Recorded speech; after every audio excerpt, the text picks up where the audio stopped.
الذي بكرة وأصيلا والصلاة على محمد وعلى آله وأصحابه سلاما جميلا.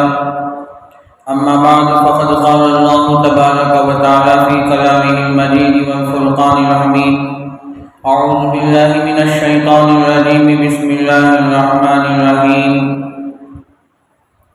ألم يجدك يتيما فآوى ووجدك ضالا فهدى ووجدك عائلا فأغنى فأما اليتيم فلا تقهر وأما السائل فلا تنهر وأما بنعمة ربك فحدث. وقال الله تبارك وتعالى: ما كان محمد أبا أحد من رجالكم ولكن رسول الله وخاتم النبيين. وقال النبي صلى الله عليه وسلم: لا يؤمن أحدكم حتى أكون أحب إليه من والده وولده والناس أجمعين. لنا شمس وللآفاق شمس لنا شمس وللآفاق شمس فشمسي خير من شمس السماء فشمس الناس تطلع بعد فجر وشمسی تطلع بعد العشاء. ہر ابتدا سے پہلے ہر انتہا کے بعد، ہر ابتدا سے پہلے ہر انتہا کے بعد ذکر نبی بلند ہے ذکر خدا کے بعد.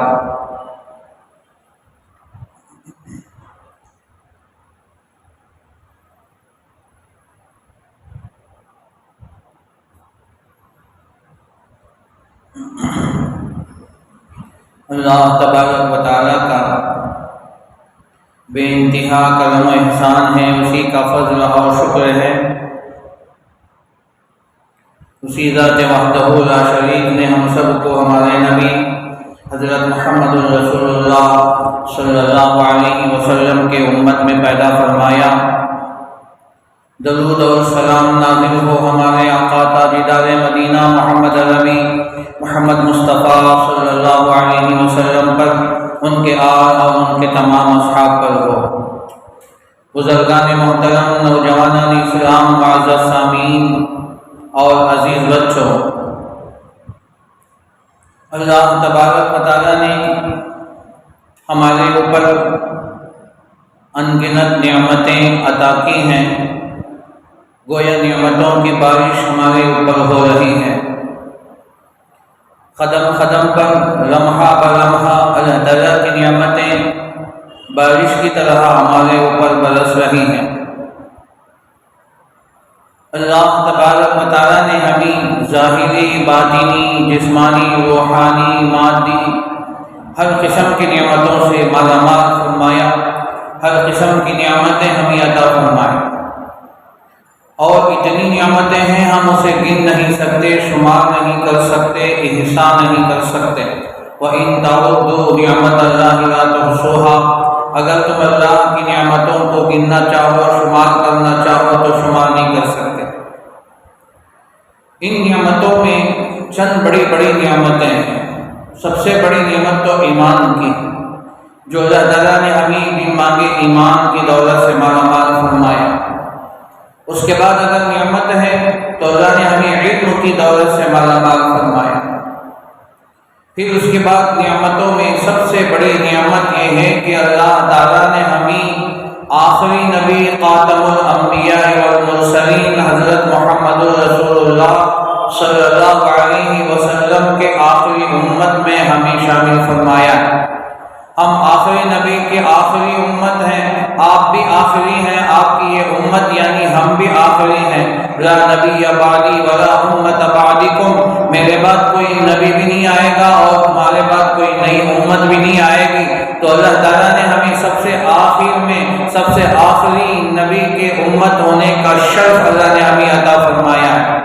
تو یہ اللہ تعالیٰ کا احسان، یہ اللہ تعالیٰ کا کرم ہے کہ اللہ تعالیٰ نے یہ نعمت بھی ہمیں بغیر مانگے کہ اللہ نے عطا فرمایا. حضرت ابراہیم علیہ السلام کی دعا ہے: ربنا وابعث فیہم رسولا منہم یتلو علیہم آیاتک. حضرت ابراہیم علیہ السلام جب کی تعمیر سے فارغ ہو گئے اور ان کے بیٹے حضرت اسماعیل علیہ السلام بھی ان کا ساتھ دے رہے تھے۔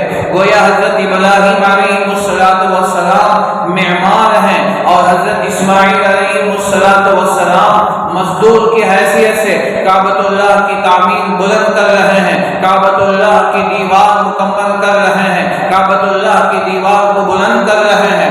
قرآن نے اللہ نے فرمایا، قرآن کے اندر اللہ نے اس کو ذکر فرمایا وَإِذْ يَرْفَعُ إِبْرَاهِيمُ الْقَوَاعِدَ مِنَ الْبَيْتِ وَإِسْمَاعِيلُ، یاد کرو اس وقت کو جب کہ ابراہیم و اسماعیل علیہ السلام کعبۃ اللہ کی تعمیر بلند کر رہے تھے، تو کعبۃ اللہ کی تعمیر سے جب فارغ ہو گئے تو حضرت ابراہیم علیہ السلام نے 3 دعائیں کی۔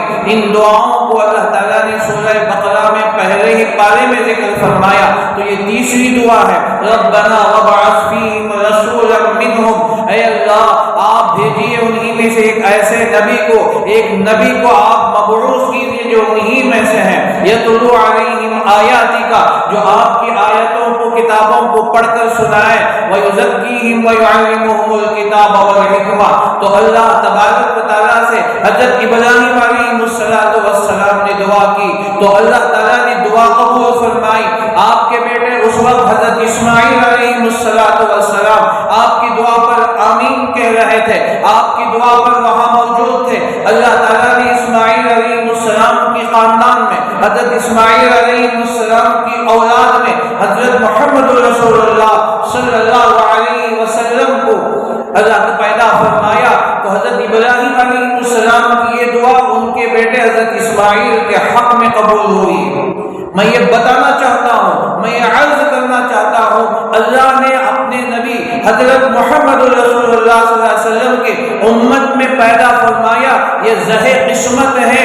حضرت ابراہیم علیہ السلام کی اس دعا میں ہم بھی شامل ہو گئے، اور قیامت تک آنے والے ایمان والے، قیامت تک آنے والے آپ کی امتی حضرت ابراہیم علیہ السلام کی اس دعا میں داخل ہو گئے۔ یتلو علیہم آیاتک ربنا وابعث فیہم رسولا، ایک رسول کو پیدا فرما۔ وہ رسول کون ہے؟ اللہ کے نبی حضرت محمد رسول اللہ صلی اللہ علیہ وسلم ہیں۔ آپ وہ آخری نبی ہیں تو ان کی نبی کی امت میں اللہ نے ہم کو شامل فرمایا۔ تو ہزاروں سال پہلے حضرت ابراہیم علیہ السلام کعبۃ اللہ کی تعمیر سے فارغ ہو کر کعبۃ اللہ کے سامنے ہاتھ اٹھا کر اللہ کے دربار میں دعا کر رہے ہیں، اللہ نے مجھے اور آپ کو اور اس امت کو اللہ تعالیٰ نے قبول فرمایا۔ اس دعا کے اندر اللہ نے ہمیں بھی شامل فرمایا۔ یہ کتنی بڑی نعمت ہے، اس نعمت کا ہم اندازہ نہیں لگا سکتے، چونکہ نعمت کی ہمیں قدر نہیں ہے۔ یہ بن مانگے نعمت ہم کو ملی، اگر یہ نعمت مانگنے کے بعد ملتی، اللہ سے دعائیں کرنے کے بعد ملتی تو اس کی قدر ہوتی، لیکن اللہ نے ہمیں بن مانگے نعمت عطا فرمائی۔ حضرات انبیاء علیہ السلام میں بعض انبیاء اللہ کے نبی کی امت میں داخل ہونے کی دعائیں مانگی، نبیوں نے دعا مانگی، اے اللہ کہ مجھے آپ محمد رسول اللہ صلی اللہ علیہ وسلم جو آخری نبی ہیں، ان کے نبی کے آپ خاندان میں، ان نبی کے امت میں آپ مجھے شامل فرمائیں۔ چند نبیوں نے دعائیں کی تو اللہ تعالیٰ نے حضرت عیسیٰ علیہ السلام کی دعا قبول فرمائی، تو حضرت عیسیٰ علیہ السلام قیامت کے قریب آئیں گے۔ ہر وہ مسئلہ الگ ہے، تو بہرحال اللہ تعالیٰ نے ہمیں یہ نعمت عطا فرمائی کہ اللہ کے نبی صلی اللہ علیہ وسلم کی امت میں ہمیں شامل فرمایا۔ یہ خدا کی بڑی بڑی نعمتوں میں سے ایک نعمت ہے، ہم اس نعمت کا اللہ کا شکر ادا نہیں کر سکتے۔ اللہ کے نبی صلی اللہ علیہ وسلم کی سیرت طیبہ چل رہی ہے، آپ کی زندگی، آپ کا بچپن، جب حضرت حلیمہ سعدیہ کے ہاں آپ ہیں تو اس وقت کا یہ واقعہ آپ کے سامنے چل رہا ہے۔ حضرت حلیمہ سعدیہ فرماتی ہیں اللہ کے نبی صلی اللہ علیہ وسلم چھوٹے تھے، چھوٹے سے بچے ہیں، لیکن آپ با حیا تھے، آپ کے اندر حیا کوٹ کوٹ کر بھری ہوئی تھی۔ بخاری کی روایت ہے، حضرت عائشہ صدیقہ رضی اللہ عنہا فرماتی ہیں اللہ کے نبی صلی اللہ علیہ وسلم اتنا با حیا تھے کہ جیسے پہلی رات میں نئی نویلی دلہن شرماتی ہے، اس سے کہیں زیادہ آپ با حیا تھے۔ حضرت عائشہ صدیقہ رضی اللہ عنہ فرماتی ہیں یہ فطرت میں داخل ہے. اللہ کے نبی صلی اللہ علیہ وسلم نے فرمایا الحیاء شعبۃ من الایمان، حیا ایمان کا ایک شعبہ ہے، ایمان کا ایک حصہ ہے. اور جس کے اندر حیا نہیں ہے تو فرمایا اذا لم تستحی فاصنع ما شئت، اگر تمہارے اندر حیا نہ ہو تو جو چاہے کرو. اللہ نے انسان کی فطرت میں داخل فرمایا. اللہ کے نبی صلی اللہ علیہ وسلم نے ارشاد فرمایا، جامع ترمذی کی مشکات کی حدیث ہے، اللہ کے نبی صلی اللہ علیہ وسلم نے ارشاد فرمایا اربع من سنن المرسلین، 4 چیزیں ایسی ہیں جو تمام نبیوں کی سنت میں، تمام نبیوں کی فطرت میں داخل ہے. سنن کے معنی طریقہ، فطرت کے آتے ہیں. تمام نبیوں کی سنت 4 چیزیں ہیں. فرمایا الحیا والنکاح والتعطل والسواک، اس میں حیا ہے. اللہ کے نبی نے فرمایا تمام انبیاء علیہ السلام کی فطرت میں اور آپ کے سنت میں داخل ہے کہ حیا، با حیا ہونا. تو یہ حیا انسان کے اندر جب پیدا ہوتا ہے تو اللہ نے انسان کی طبیعت میں حیا کو رکھے، اور حیا کی وجہ سے آدمی بڑے بڑے گناہوں سے آدمی بچ جاتا ہے. سب سے پہلے اس حیا پر جو کتاب لکھی ہے حضرت مولانا مفتی سلمان صاحب منصور پوری رحمت برکاتہ، جو ہمارے تبلیغ میں حضرت حسین احمد مدنی رحمۃ اللہ علیہ کے نواسے ہیں، تو سب سے پہلے انہوں نے کتاب لکھی آج سے تقریباً میں سمجھتا ہوں 15 سال پہلے، اللہ سے شرم کیجئے. اتنی ضخیم کتاب آپ کو مل جائے. تو حضرت نے بڑی تفصیل کے ساتھ حیا کے بارے میں، شرم کے بارے میں، اللہ سے شرم کیجئے. تو حیا یہ فطرت انسان میں داخل ہے، فطرت خلق میں داخل ہے. ہر انسان کے اندر اللہ نے کچھ چیزیں رکھے ہیں، وہ انسان کی فطرت میں داخل ہے. مثلا بھوک رکھنا، پیاس کا رکھنا، اور اسی طرح آدمی کا خوش ہونا، آدمی کا غم زدہ ہونا، آدمی کو تکلیف کا ہونا، یہ تمام انسان کی فطرت میں داخل ہے. بھوک کے وقت میں آدمی کو بھوک لگے گی، یہ طبیعت سے اس کا تعلق ہے.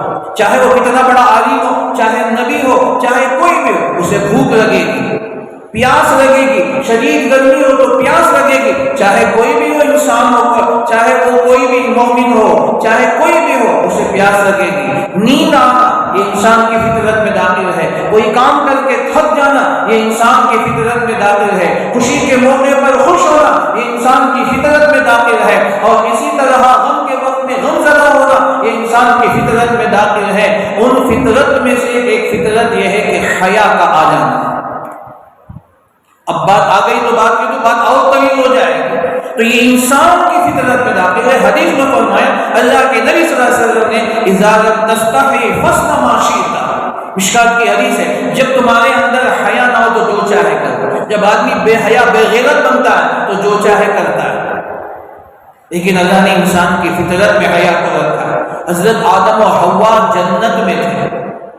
حضرت آدم و حوا جنت میں تھے، میاں بیوی دونوں، ہمارے دادا دادی دونوں جنت میں آرام کے ساتھ. لیکن جب ان سے بھول ہو گئی، وہ شجرہ ممنوعہ سے انہوں نے چکھ لیا.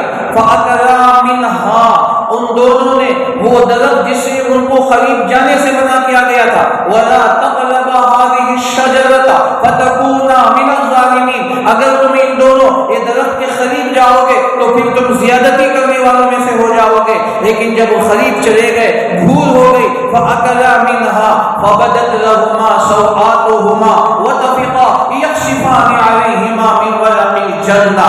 عجیب منظر اللہ نے قرآن میں کھینچا ہے. اللہ نے فرمایا جب وہ دونوں کے قریب ہو کر درخت سے چکھ لیا، اس دانے کو کھا لیا، ان کے کپڑے اتر گئے. حضرت آدم و حوا دونوں جنت میں ہیں، دونوں اکیلے ہیں، دونوں میاں بیوی ہیں. فَبَدَتْ لَهُمَا سَوْآتُهُمَا، ان کے کپڑے اتر گئے اور ان کے بدن ظاہر ہونے لگے. تو انہوں نے تو فوراً کیا کیا؟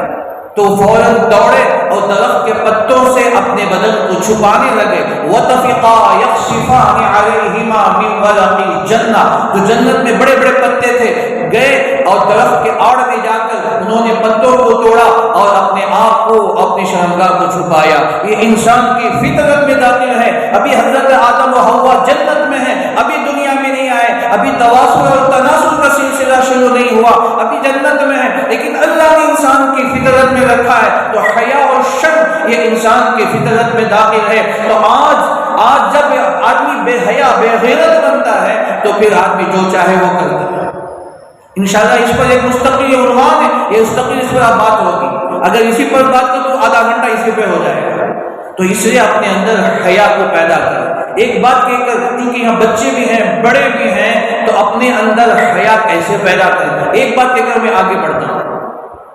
اب موبائل کا زمانہ ہے تو ہر ایک گھر کے اندر یہ ماحول ہے، ماں باپ بھی موبائل میں ہیں، بچے بھی موبائل میں ہیں، اور چھوٹے بھی موبائل میں ہیں، بڑی بہن دیدی بھی موبائل میں ہے، چھوٹا بھائی بھی موبائل میں، ہر عمر کے لوگ ہیں، نانا نانی بھی ہیں۔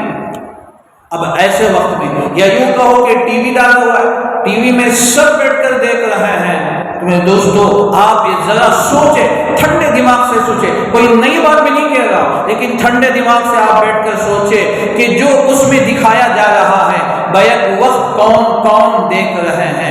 ایک چھوٹا بچہ 3-4 سال کا، ایک چھوٹی بچی 4-5 سال کی ایک دیکھ رہی ہے، جوان بچہ 14-15 سال کا وہ بھی بیٹھ کے صوفے میں بیٹھ کے دیکھ رہا ہے، ماں بھی دیکھ رہی ہے، ایک طرف باپ بھی دیکھ رہا ہے، ایک طرف بوڑھا باپ بھی دیکھ رہا ہے، لیکن یہاں ہماری شرم و حیا کہاں جا رہی ہے؟ تو ہم یہاں شرم نہیں آ رہی ہے، تو اس لیے اپنے اندر یہ چیزیں پیدا کریں۔ اگر بڑوں کے اندر آپ میں کو معاف کیجیے، میں گستاخی نہیں کر رہا ہوں، میں آپ کو ادب درخواست کر رہا ہوں، یہ چیزیں یہ بنیاد ہیں۔ اب جب دیکھ رہے ہیں کہ بچے جب یہ دیکھیں گے کہ امی ابا بھی یہی دیکھ رہے ہیں، بڑی بہن بھی یہی دیکھ رہی ہے، اور دیدی بھی دیکھ رہی ہے، بھیا بھی دیکھ رہے ہیں، تو کیا ہے؟ دلوں کے اندر سے وہ حیا ختم ہوتی جا رہی ہے۔ یہ معلوم نہیں ہوتا، تھوڑا تھوڑا کر کے حیا یہ چیزیں ختم ہو جاتی ہیں، غیر محسوس طریقے سے غیرت ختم ہو جاتی ہے، بے غیرتی پیدا ہوتی ہے۔ ہم ایک بات اچھی طرح یاد رکھیں، اللہ نے ہر چیز کو ضد پیدا کیا ہے، ضدین، ہر چیز میں اللہ نے ضدین، آسمان زمین، گرمی سردی، پانی آگ، اللہ نے ہر چیز کو ضد میں پیدا کیا، یا تو یہاں گرمی ہوگی یا سردی ہوگی، ہے نا؟ اگر فین وغیرہ بند کر دیں، کھڑکیاں بند کر دیں، دروازے بند کر دیں تو گرمی ہوگی، کھڑکیاں کھول دیں، دروازے کھول دیں اور فین وغیرہ چلا دیں، اے سی چلا دیں تو کیا ہوگا؟ گرمی ختم ہوگی تو فوراً کیا ہوگی؟ ٹھنڈی ہوا آئے گی۔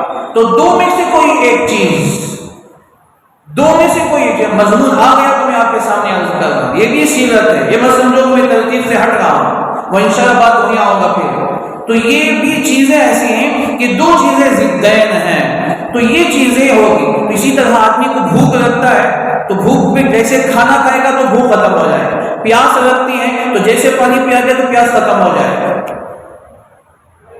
اسی طرح میں پورے ادب کے ساتھ کہوں گا، اگر بچوں کے اندر حیا ختم ہو رہی ہے تو اس کی جگہ میں بے حیا داخل ہوگی، یہ لازماً ہوگی۔ غیرت ختم ہوگی تو بے غیرتی وہاں داخل ہوگی، یہ نہیں کہ غیرت تو ختم ہو جائے بے غیرت نہ آئے، یہ نہیں ہو سکتا۔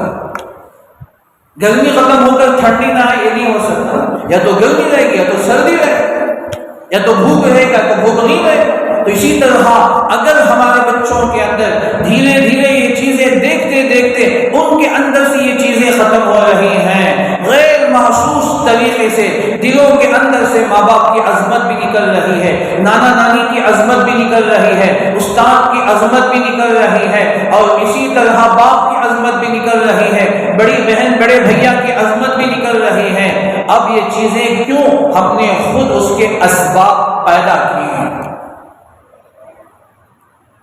اسی لیے ماں باپ کو چاہیے کہ اگر کبھی میاں بیوی میں کوئی انبن ہو جائے تو بچوں کے سامنے بات نہ کریں۔ تو یہ بہرحال تو میں بات کو سمجھا رہا ہوں کہ دو میں کوئی ایک چیز وہاں آئے گی۔ اللہ نے فرمایا وَمَا يَسْتَوِي الْأَعْمَى وَالْبَصِيرُ وَلَا الظُّلُمَاتُ وَلَا النُّورُ وَلَا الظِّلُّ وَلَا الْحَرُورُ وَلَا الْأَحْيَاءُ وَلَا الْأَمْوَاتُ۔ تو اللہ نے فرمایا دیکھنے والا نہ دیکھنے والا دونوں برابر نہیں ہوں، یا تو دیکھنے والا ہوگا تو یا تو اندھا ہوگا، اور سردی گرمی یا تو سردی ہوگی یا گرمی ہوگی، یا تو زندے ہوں گے یا تو مردے ہوں گے۔ اللہ تعالیٰ نے یہ چیزیں تضاد پیدا کی ہیں، جب اچھی چیز ختم ہوتی ہے تو بے حیائی کا داخل ہوگی، جب حیا میدان سے نکل جائے گا تو بے حیا اپنی جگہ، بے حیائی اپنی جگہ رہے گی۔ ولا تقربوا الفواحش ما ظهر منها وما بطن، فرمایا کہ تم بے حیائی کے قریب بھی مت جاؤ. ولا تفعلوا الفواحش نہیں فرمایا، ولا تقربوا الفواحش فرمایا، بے حیائی کے قریب بھی مت جاؤ. اب ہم نے خود سارے اسباب پیدا کریے، بلکہ بے حیائی کا ہم نے سامان اٹھا کے، کھلونا اٹھا کے ہم نے بچوں کے ہاتھ میں دے دیا.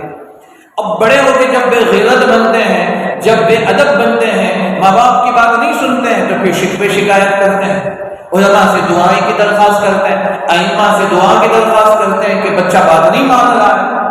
تو میرے دوستو، اللہ کے نبی صلی اللہ علیہ وسلم کے اندر با حیا تھے. حضرت عائشہ صدیقہ رضی اللہ عنہ فرماتی ہیں اللہ کے نبی صلی اللہ علیہ وسلم اتنے با حیا تھے، اتنے با حیا تھے کہ پہلی رات میں نئی دلہن جتنا حیا کرتی ہے، اس سے زیادہ اللہ کے نبی صلی اللہ علیہ وسلم کی فطرت میں حیا تھی. آپ کو یہ چیز پسند نہیں تھی اور اللہ نے آپ کے فطرت میں رکھا تھا. میں یہ بات سمجھا کر میں یہ کہہ رہا ہوں، حضرت حلیمہ فرماتی ہیں اللہ کے نبی صلی اللہ علیہ وسلم چھوٹے سے بچے ہیں اور بچے کبھی پیروں کو حرکت کرتے کرتے کبھی کپڑا کھسک جاتا ہے، تو اللہ کے نبی صلی اللہ علیہ وسلم کے بدن مبارک سے اگر چادر کھسک جاتی تو آپ بے قرار ہو جاتے. جب تک آپ کے اوپر کپڑا نہیں ڈالا جاتا اس وقت تک آپ کو سکون نہیں ہوتا. تو اللہ کے نبی صلی اللہ علیہ وسلم کبھی بے کپڑا بغیر لباس کے رہنا آپ نے کبھی پسند نہیں فرمایا. حالانکہ بچپن میں چھوٹے سے بچے اللہ نے آپ کے اندر وہ حس پیدا کیا تھا کہ اگر کپڑے ہٹ جاتے تھے تو اللہ کے نبی صلی اللہ علیہ وسلم بے قرار ہو جاتے جب تک کہ ان کی والدہ حلیمہ سعدیہ ان کو کپڑا نہیں لگتے. تو یہ اللہ تعالیٰ نے ان کے اندر یہ چیزیں رکھی. تو اللہ کے نبی صلی اللہ علیہ وسلم تو بچپن ہی سے آپ کے اندر وہ حیا اللہ نے آپ کے اندر فطرت میں پیدا فرمایا. اللہ کے نبی صلی اللہ علیہ وسلم میں یہاں تک بات چل رہی تھی. اللہ کے نبی صلی اللہ علیہ وسلم جب آپ وہاں وادی میں تھے، بکریاں چلاتے تھے، تو کئی واقعات میں ایک بڑا واقعہ یہ پیش آیا. اور اس سے پہلے بھی واقعہ بیان کر چکا کہ حضرت شیما جب اپنے بیٹے اپنے بھائی کو لکھ رہی تھی تو کئی راہبین کا ادھر سے گزر ہوتا تھا. تو اللہ کے نبی صلی اللہ علیہ وسلم کو جیسے ہی دیکھتے تھے تو فوراً وہ غور کے ساتھ دیکھتے، چونکہ وہ کتابوں کے اندر وہ صورت وہ چہرہ لکھا ہوا ہوتا تھا تو بچے کو فوراً سمجھ جاتے تھے. ایک دو دن واقعات آپ کے سامنے آ چکے ہیں. جب حضرت حلیمہ سعدیہ نے 2 سال کی مدت کے بعد بھی دوبارہ اجازت لے کر آمینہ سے حضرت حلیمہ خبیرہ بنو سعد کو لے کر آئی. اب ایک مرتبہ واقعہ یہ ہوا کہ حضرت حلیمہ ایک مرتبہ وہاں عکاظ یا مجنہ ایک بازار لگتا تھا جو اس میں تہوار بھی رکھتے تھے، میلے بھی رکھتے تھے. تو حضرت حلیمہ نے اللہ کے نبی صلی اللہ علیہ وسلم کم و بیش 3 سال کے آپ ہیں، آپ ساتھ میں لے کر گئے چونکہ وہاں مجمع بہت ہوتا ہے، لوگ ادھر ادھر سے آ جاتا ہے. تو وہاں ایک کاہن کی نظر آپ کے اوپر پڑ گئی. کاہن کہانت کرنے والا، اس زمانے میں کاہنوں کی بڑی قدر تھی. اللہ کے نبی صلی اللہ علیہ وسلم کے آنے کے بعد وہ چیزیں ختم ہو گئی. کاہن وہ غیب کی باتیں بتانے والا، تو ایسے کاہنوں پر لوگوں کو بڑا ایمان تھا، بڑا عقیدہ تھا. کاہن جو کہتا تھا اس پر 100% مانتے تھے، تو اتنا عقیدہ تھا. تو ایک کاہن اس مجمع میں آ گیا، اس میلے میں آ گیا. اس نے اللہ کے نبی صلی اللہ علیہ وسلم کو دیکھا. جیسے ہی دیکھا تو بہت دیر تک دیکھتا رہا، گھورتا رہا. اور اللہ کے نبی صلی اللہ علیہ وسلم چل رہے تھے تو پیچھے پیچھے آپ کو دیکھ رہا تھا. کبھی دائیں سے دیکھ رہا تھا، کبھی بائیں سے، کبھی آگے سے، کبھی سے پیچھے سے. اللہ کے نبی صلی اللہ علیہ وسلم چھوٹے سے بچے ہیں، حضرت حلیمہ کے ساتھ ہیں، دیکھ رہا تھا. دیکھتے دیکھتے اچانک اس نے چیخ کر کہا کہ اس بچے کو قتل کر دو ورنہ یہ تمہاری حکومت، تمہاری سلطنت کو ختم کر دے گا. دوسری روایت میں ہے کہ اس نے چیخ کر یہ کہا کہ اس بچے کو ختم کر دو. اگر تم قتل نہیں کرو گے کہ تمہارے آباء و اجداد جو ان بتوں کی عبادت کرتے ہیں، انہی بتوں کی عبادت کرنے والے کو یہ قتل کر دے گا. حضرت آمینہ کو بڑا جھٹکا لگا اور بڑی تیزی کے ساتھ بچے کو ہاتھ میں اٹھائے اور دوسری سی گلی میں نکل گئی اور وہ لوگ پیچھے آئے. اللہ تعالیٰ نے آپ کی حفاظت فرمائی. یہ واقعہ اور پھر اسی طرح کا واقعہ حضرت شیما کے ساتھ بھی ہوا. حضرت شیما بھی بکریاں چلا رہی تھی اپنے بھائی محمد رسول اللہ صلی اللہ علیہ وسلم کے ساتھ. تو اسی طرح کسی راہب نے کسی کاہن نے کہا، یہاں تاریخ الخمیس کے اندر لکھا ہے کہ وہ ایک جماعت کی شکل میں جا رہے تھے. ان لوگوں نے اس بچے کو دیکھ کر بڑے غور کے ساتھ دیکھا اور دیکھنے کے بعد سب ایک کنارے پر جمع ہو گئے اور کہا، وہ آپس میں آہستہ آہستہ بات کر رہے تھے، یہی تو وہ بچہ ہے جو ہماری کتابوں میں جس کا ذکر آیا ہے. تو ایسے معلوم ہوتا ہے یہ اس امت کا آخری نبی ہے. تو ان میں سے ایک راہب نے کہا، اگر یہ واقعی وہی بچہ ہے جو اس امت کا آخری نبی ہے تو پھر اسے دیر نہ کرو، قتل کر دو، ورنہ یہ ہم ہی قتل کر دے گا. حضرت شیما کے کان میں یہ بات پڑ گئی تو فوراً وہاں سے، وہ بھی چھوٹی تھی، زیادہ بڑی تو نہیں تھی، وہ بھی چھوٹی تھی، اپنے بھائی کو لے کر دوڑی ہوئی آئی اور آ کر سارا قصہ اپنی امی کو سنایا، حلیمہ کو سنایا. تو حضرت حلیمہ یہ تمام واقعات، یہ حالات ایک کے بعد دیگرے آتے رہے اور ان کو قتل کرنے کی باتیں سامنے آتی گئی. حضرت حلیمہ کہتے ہیں کہ میں بڑی پریشان ہو گئی، کہیں ایسا نہ ہو کہ میرے اس لاڈلے بیٹے کو، میرے اس رضائی بیٹے کو کہیں کوئی جانی حملہ نہ ہو جائے. تو ڈر کر انہوں نے ارادہ کیا، اپنے شوہر سے مشورہ کیا کہ جا کر پھر ان کو ان کی والدہ کے پاس، آمینہ کے پاس مکے میں حوالے کر کے آ جائیں. چنانچہ مشورہ کرنے کے بعد یہی طے ہوا کہ جا کے چھوڑ کر آ جائے. اگر یہاں ہو تو یہ کے بعد دیگر ایسے حالات و واقعات پیش آ رہے ہیں، کہیں کوئی آدمی کوئی حملہ نہ کر دے. لیکن نہیں جانتے واللہ یعصمک من الناس، اللہ آپ کی حفاظت کرنے والا. تو میرا چھوٹے ہیں تو حضرت حلیمہ کے پاس جب تک رہنا مقدر تھا، اللہ کا جو منظور تھا وہ ہے. تو پھر اس کے بعد انہوں نے جا کر حضرت آمینہ کے حوالے کیا. حضرت آمینہ کو بڑا تعجب ہوا کہ حلیمہ تم تو بڑی خواہش کے ساتھ اور تم تو بڑی تعریف کر کے لے کر دیکھتی، لیکن جلدی واپس لے کر آ گئی. تو شروع میں تو حضرت حلیمہ بولنے میں ہچکچانے لگی. حضرت آمینہ نے پوچھا کہ بتاؤ کیا بات ہے، کوئی مسئلہ تو نہیں؟ تو کہا کہ انہوں نے پورا قصہ سنایا. اللہ کے نبی صلی اللہ علیہ وسلم کے ساتھ جو برکتیں ہیں، جو رحمتیں ہیں وہ، اور ساتھ میں یہ حالات سنائے. تو حضرت آمینہ نے اطمینان سے کہا کوئی ڈرنے کی ضرورت نہیں، جب سے یہ بچہ میرے پیٹ میں آیا تو میں تو برکتوں کو دیکھ رہی ہوں، اللہ تعالیٰ کی مددوں کو دیکھ رہا ہوں، اس بچے کو کوئی نقصان نہیں پہنچائے گا. بڑی اطمینان کے ساتھ انہوں نے کہا.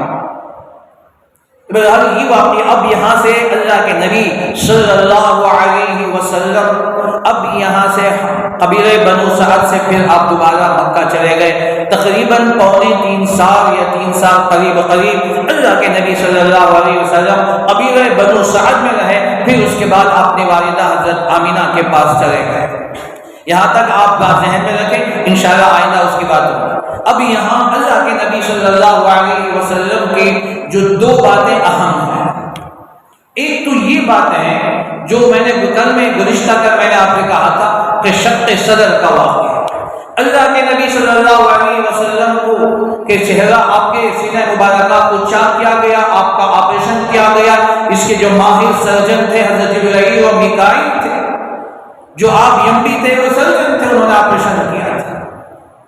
اب دوسری بات یہ ہے کہ اللہ کے نبی صلی اللہ علیہ وسلم کے 2 مونڈوں کے پیچھے آپ کا ایک مہر نبوت تھی. مہر نبوت اللہ کے نبی صلی اللہ علیہ وسلم کی پشت پر لگائی گئی تھی. اب یہاں بات یہ ہے کہ مہر نبوت کیا ہے، پہلے اس کو سمجھ لیں، اس کے بعد آگے چند باتیں آپ کے سامنے انشاءاللہ. اللہ کے نبی صلی اللہ علیہ وسلم سب سے آخری نبی ہیں.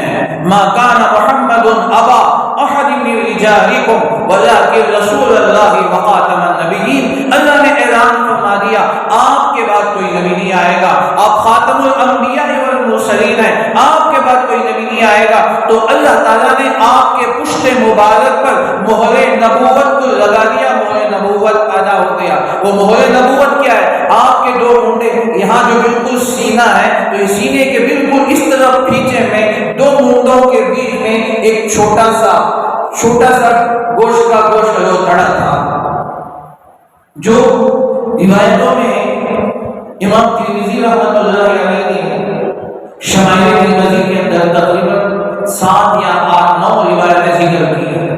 شیخ الحدیث مولانا زکریا صاحب انہوں نے تیرہ روایت نقل فرمائی۔ اللہ کے نبی صلی اللہ علیہ وسلم کے وہ پیٹھ پر پشت مبارک پر ایک چھوٹا سا ڈبہ تھا، گوشت کا ڈبہ تھا، تو جس کے اوپر مسے تھے، چند مسے، کالے مسے تھے، اور ان پر چند بال تھے۔ اس کا سائز کیا تھا؟ حدیث میں آیا، اللہ کے نبی صلی اللہ علیہ وسلم کے بارے میں فرمایا کہ کبوتر کے انڈے کے برابر تھا۔ کبوتر کا انڈا چھوٹا ہوتا ہے، اس کے برابر ہے آپ کے پشت مبارک پر تھا۔ اس میں چند بال بھی تھے اور اس میں چند مسا بھی تھے، کالے مسے تھے، اور اس سے خوشبو مہکتی تھی، اور اس میں محمد رسول اللہ لکھا ہوا تھا۔ لکھے کی ترتیب ہے اللہ رسول محمد، اس طرف سے پڑھیں گے تو محمد رسول اللہ، اوپر سے پڑھیں گے تو اللہ رسول محمد، اس طرح اس میں لکھا ہوا تھا۔ اس بات کی نشانی، اس بات کی علامت ہے یہ آخری نبی ہیں، آپ کے بعد کوئی نبی نہیں آئے گا۔ اس لیے کہ یہودیوں کو جو سب سے بڑی علامت یہی تھی کہ آپ کے پشت مبارک پر مہر نبوت ہوگی، اس لیے جب اللہ کے نبی صلی اللہ علیہ وسلم کو دیکھتے تھے تو آپ کے پشت مبارک پر دیکھتے تھے تو دیکھ لیتے آپ کی چادر کھسک جاتی یا ہوا میں اڑ جاتی تو آپ کے پشت مبارک پر مہر نبوت نمودار ہوتی، ظاہر ہوتی، تو یہودی پہچان رہے تھے کہ یہ آخری نبی محمد رسول اللہ ہے، اس کے بعد کوئی نبی نہیں آئے گا، وہ اچھی طرح جانتے ہیں۔ آپ کی بڑی نشانیوں میں سے ایک نشانی یہ ہے کہ آپ کے مہر نبوت آپ کے پشت مبارک پر۔ میں نے گزشتہ کبھی واقعہ سنا تھا کہ یہودی نے آپ کو دیکھا تو آپ کے کپڑے ہٹا کر آپ کے پشت کا نظارہ کیا۔ تو بہرحال یہ اس میں روایتیں وہ کیسے تھے، وہ لال مسوں کی طرح تھے، یا اس کے اوپر کالے کالے مسے تھے، وہ مسے کبھی کالے ہوتے کبھی لال ہو جاتے، تو راوی صحابی جس طرح دیکھتے تھے انہوں نے اس روایت بیان کی۔ بہرحال یہ علمی باتیں ہیں، وہ الگ چیز ہے۔ اللہ کے نبی صلی اللہ علیہ وسلم کے پشت مبارک پر جو مہر نبوت تھی وہ کبوتر کے بیضے کے بخدر تھی۔ امام ترمذی رحمۃ اللہ علیہ نے شمائل ترمذی میں روایت نقل کی، ایک صحابی فرماتے ہیں کہ اللہ کے نبی صلی اللہ علیہ وسلم کے ردیف بنے ہوئے تھے۔ ردیف کا معنی ہے کہ اونٹ میں اللہ کے نبی صلی اللہ علیہ وسلم کے پیچھے بیٹھے ہوئے تھے۔ اللہ کے نبی صلی اللہ علیہ وسلم آگے ہیں اور اونٹ میں پیچھے یہ صحابی بیٹھے ہیں۔ جب اونٹ چلتا ہے تو نیچے اوپر ہوتا ہے اور راستہ ہموار نہیں ہوتا تو بڑا ٹیک پہ ہوتا ہے تو اونٹ کبھی ادھر ادھر ہوتا ہے۔ وہ صحابی کہتے ہیں کہ جب اونٹ جھولتا تھا تو میں بھی جھولتا تھا، میری ناک اللہ کے مہر نبوت، اللہ کے نبی صلی اللہ علیہ وسلم کے مہر نبوت سے ٹکراتی تھی، عجیب قسم کی مہک خوشبو ہوتی تھی، خدا کی قسم میں نے ایسے خوشبو کبھی نہیں سنی۔ وہ کہتے ہیں کہ اللہ کے نبی صلی اللہ علیہ وسلم کی جب اونٹ چلتا تھا تو میں اس طرح میں بھی جھولتا تھا تو میری ناک اور کبھی میری پیشانی مہر نبوت سے ٹکراتی تھی۔ وہ ایک گوشت کی طرح ہوتا تھا، ابلا ہوا گوشت، اس میں چند بال اور مسے ہوتے تھے اور اس میں یہ لکھا ہوا تھا اور اس کے اندر خوشبو میں اس کو کہتے ہیں مہر نبوت۔ جن جن صحابہ نے بھی دیکھا، ایک صحابی کہتے ہیں وہ باہر سے آئے ہوئے تھے، انہوں نے سنا تھا کہ اللہ کے نبی صلی اللہ علیہ وسلم کے پشت مبارک پر مہر نبوت ہے، وہ دیکھنا چاہتے تھے۔ اللہ کے نبی صلی اللہ علیہ وسلم مسجد نبوی میں صحابہ کے درمیان بیٹھے ہوئے تھے، اللہ کے نبی صلی اللہ علیہ وسلم صحابہ سے گفتگو کر رہے تھے۔ وہ صحابی کہتے ہیں میں موقع پا کر کبھی پیچھے آیا، کبھی ادھر آتا، کبھی دائیں جانب سے پیچھے آتا، کبھی بائیں جانب سے پیچھے آتا، تاکہ میں اللہ کے نبی صلی اللہ علیہ وسلم کی نبوت کا زیارت کروں، مہر نبوت کی زیارت کروں۔ اللہ کے نبی سمجھ گئے آپ نے جان بوجھ کر اپنی چادر کھسا دی۔ وہ صحابی کہتے ہیں کہ میں نے اچھی طرح اپنی آنکھوں سے دیکھا اور اللہ کے نبی نے یوں دیکھ کے مسکرایا۔ اللہ کے نبی دیکھ کر چہرے کو پڑھتے تھے، یہ صحابی کس نیت سے آ گئے؟ تو اللہ کے نبی صلی اللہ علیہ وسلم نے جان بوجھ کر اپنی چادر یوں کھسا دی تاکہ وہ صحابی میرے مہر نبوت کی زیارت کرے، تو وہ صحابی نے زیارت کی۔ اس قسم کی کئی واقعات حدیث کے اندر ہیں، وہ اللہ کے نبی صلی اللہ علیہ وسلم کی مہر نبوت کی زیارت کرتے تھے۔ اب یہ ہے کہ اس وقت میں جس حالات میں دیکھتے تھے انہوں نے وہ حدیث بیان کی۔ وہ کہتے ہیں کہ چند گوشت کا ابلا ہوا گوشت ہے، بعض کہتے ہیں کہ لال مسوں کا مجموعہ ہے، بعض کہتے ہیں کہ بالوں کا مجموعہ، جو حدیث کے الفاظ آتے ہیں تو تو میں نے ان کو نقل فرمایا تو راوی جس طرح ان کی نظر پڑتی ہے وہ جس طرح پہچانتے ہیں وہ اس طرح حدیث میں بیان فرماتے ہیں۔ حقیقت یہ ہے کہ شارحین حدیث یہی لکھتے ہیں کہ وہ ابلا ہوا گوشت تھا، اس کے اوپر کالے مسے تھے اور چند بال تھے اور اس میں یہ لکھا ہوا تھا۔ امام ترمذی رحمۃ اللہ علیہ نے مستقل الگ الگ باب قائم فرمائے، مہر نبوت کے لیے الگ باب، اس کے اوپر کیا لکھا ہوا تھا اس کے لیے مستقل الگ باب، اور اس کے اوپر باب تھے یا نہیں تھے اس کے لیے مستقل باب امام ترمذی رحمۃ اللہ علیہ نے شمائل ترمذی کے اندر نقل فرمایا۔ یہ اللہ کے نبی صلی اللہ علیہ وسلم کی مہر نبوت، بہر یہ مختصر مہر نبوت کے بارے میں آپ کے سامنے بات ہے۔ اب سوال یہ ہے یہ مہر نبوت کب سے تھی؟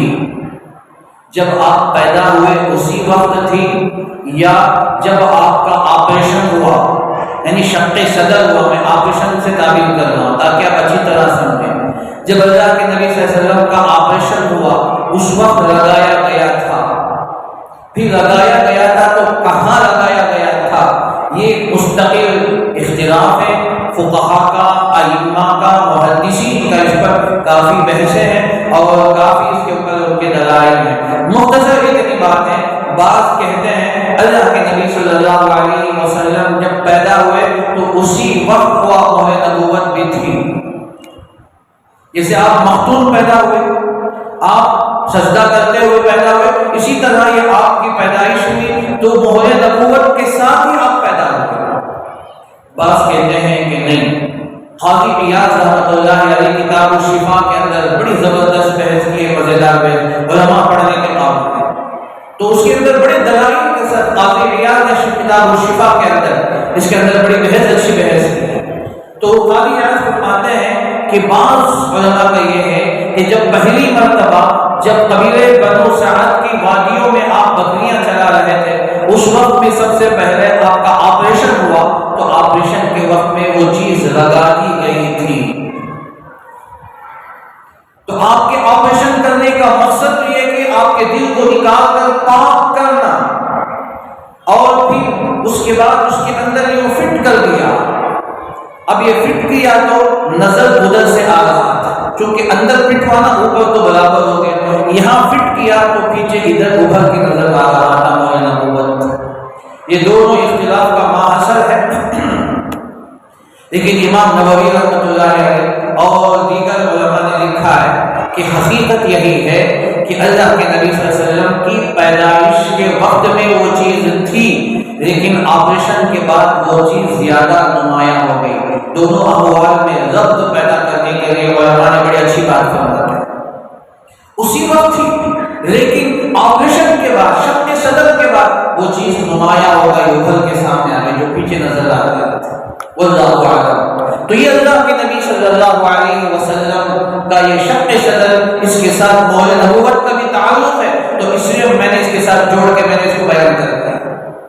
اب یہ آخری ایک دو بات کی بات ختم کروں۔ اللہ کے نبی صلی اللہ علیہ وسلم کو اب بات سن چکے 3 مرتبہ یا 4 مرتبہ شق صدر ہوا، بہرحال ہوا، تو اس میں یہ ڈاکٹر جو تھے، ایم ڈی سرجن جو تھے، حضرت جبرائیل اور میکائیل تھے۔ سیرت حربیہ کے اندر لکھا ہے کہ ان 2 فرشتوں کا انتخاب کیوں ہے، تو فرمایا ان 2 نبیوں کا انتخاب اس کی بھی وجہ ہے۔ علماء لکھتے ہیں کہ حضرت میکائیل علیہ السلام ان کی ذمہ داری ہے رزق پہنچانا، بندوں تک رزق کو پہنچانا۔ اللہ تعالیٰ کے جو رزق ہے، رزق کو تقسیم کرنا ان کی ذمہ داری ہے، رزق کا تعلق بدن کے ساتھ، تو اس لیے حضرت میکائیل بھی وہاں تھے، وہ بھی سرجن ہیں، 2 سرجن مل کر انہوں نے آپریشن کیا، تو ان کا تعلق جسم سے ہے، رزق کا تعلق جسم سے ہے، اور حضرت جبرائیل کا کام یہ ہے اللہ کے احکامات کو نبیوں تک پہنچانا، اللہ کے پیغام کو، اللہ کی وحی کو نبی کے دلوں میں ڈالنا، ان کا کام دل سے ہے، ان کا کام روحانیت سے ہے۔ تو حضرت جبرائیل کو وہاں رکھا گیا، اور چونکہ اللہ قلبی کا آپ کے خود نزل اللہ قلبی کا آپ کے قرآن آپ کے دل پہ اتارا گیا، تو یہ اتارنے لانے قرآن کو لانے والے وحی گرانے والے، دل کے اندر فٹ کرنے والے، یہ حضرت جبرائیل کا کام ہے، تو اس لیے ان کا کام بھی انہیں کے سپرد کیا گیا ہے۔ یہ اللہ کی حکمت ہے، یہ مصلحت ہے۔ ان کا تعلق روح اور قلب سے ہے، حضرت جبرائیل حضرت میکائیل کا تعلق جسم سے ہے، تو دونوں سرجنوں نے مل کر اللہ کے نبی صلی اللہ علیہ وسلم کا آپریشن کیا۔ آخری بات ایک ایک بات اپنی ختم کر دوں، بات یہ کہ جو اللہ کے نبی کے دل کو نکال کر تشت میں دھویا گیا زمزم کے پانی سے، یہ دل کو نکالنا یہ اللہ نے اپنے نبی کے ذریعے سے سکھا دیا۔ آج جو ہارٹ کا جو آپریشن ہوتے ہیں، جو بڑے بڑے سرجن ہوتے ہیں، وہ باقاعدہ دل کو نکال کر رکھتے ہیں اور پھر اندر جو بلاک ہو جاتا ہے اس کو کلین کرتے ہیں۔ تو یہ نکالنا اللہ نے سکھا دیا، اصل آپریشن تو وہ ہے، تو آج ڈاکٹر اس کی نقل کر رہا ہے۔ اللہ نے سکھایا کہ میرے نبی صلی اللہ علیہ وسلم کے قلب بالغ کو باہر نکالا جا سکتا ہے اور اس وقت تک وہ جسم سے باہر رہ کر رہ سکتا ہے۔ تو آج ڈاکٹر دل کو بھی بدل رہے ہیں اور دل کے اندر جتنے سوراخ ہیں اور جتنا اس کا تعلق ہے تو تمام چیزیں آج آپریشن کر رہے ہیں۔ تو یہ میرے نبی صلی اللہ علیہ وسلم کی سیرت کی نقل ہے۔ اگر اللہ کے نبی کا آپریشن نہیں ہوتا تو دنیا میں کوئی آج سرجن پیدا نہیں ہوتا۔ یہ سب نقل ہے۔ اگر بات کو طویل کروں تو بات طویل ہو جائے گی۔ تو یہ اللہ کے نبی صلی اللہ علیہ وسلم کو نکالا گیا اس طرح۔ تو آج کتنے عجیب عجیب، آج تو ٹیکنالوجی کا زمانہ، ایڈوانس کا زمانہ ہے، کسی کسی چیزیں آج ہوتے ہیں۔ تو آج ایک ہمارے ساتھی کے ایک والد کا آپریشن ہوا 14 سال پہلے، تو عجیب تھے، تو وہ کہتے ہیں کہ اندر مشین رکھ دیا گیا ہے۔ اب وہ مشین کیا کر رہا ہے؟ دل کی دھڑکن کے ساتھ اس مشین کا جو وائر ہے دل کے رگوں کے ساتھ جوڑ کر رکھتی ہے۔ اب وہ کی وجہ سے وہ پمپ مار رہا ہے، دل کی حرکت بڑھ رہی ہے۔ اب یہ 14 سال پہلے ہوا۔ اب یہ ہوا کہ طبیعت تھوڑی بگڑنے لگی تو اسکین اٹھایا تو ڈاکٹروں نے کہا، وہی ڈاکٹر جس نے فٹ کیا تھا، کہا کہ اس کا سیل ویک ہو گیا ہے، پھر بدلانا پڑے گا۔ پھر 1 مہینہ پہلے پھر بدلایا گیا، پھر وہ مشین نکال کے پھر مشین فٹ کر کے اور اس کے وائر کو دل کی رگوں سے جوڑ کر رہا ہے۔ اب یہ فٹ ہو گیا ہے اور دل کی دھڑکن باقی ہے۔ اللہ اکبر۔ یہ سب اللہ نے ہمیں سکھایا ہے نبی اکرم صلی اللہ علیہ وسلم کے ذریعے۔ یہ شق صدر، یہی ہارٹ کا جو آپریشن ہے، یہ ہماری سیرت کی ایک نقل ہے، اللہ کے نبی صلی اللہ علیہ وسلم کی سیرت کی نقل ہے۔ تو بہرحال اللہ تعالیٰ نے ہمیں اللہ کے نبی صلی اللہ علیہ وسلم کی سیرت سننے کا موقع، کہنے کا موقع اللہ نے عطا فرمایا۔ اللہ کا شکر بھی ادا کرے اور یہ نیت کرے کہ اللہ جتنا ہم سنتے ہیں کہتے ہیں اس سے زیادہ ہمیں عمل کی توفیق عطا فرمائے۔ اللہ کے نبی صلی اللہ علیہ وسلم کی ایک ایک سنتوں کو اپنانے کی، اپنی زندگی میں لانے کی ہم سب کو توفیق عطا فرمائے، ایمان پر خاتمہ فرمائے۔ آمین۔ آخر دعوانا الحمدللہ رب العالمین۔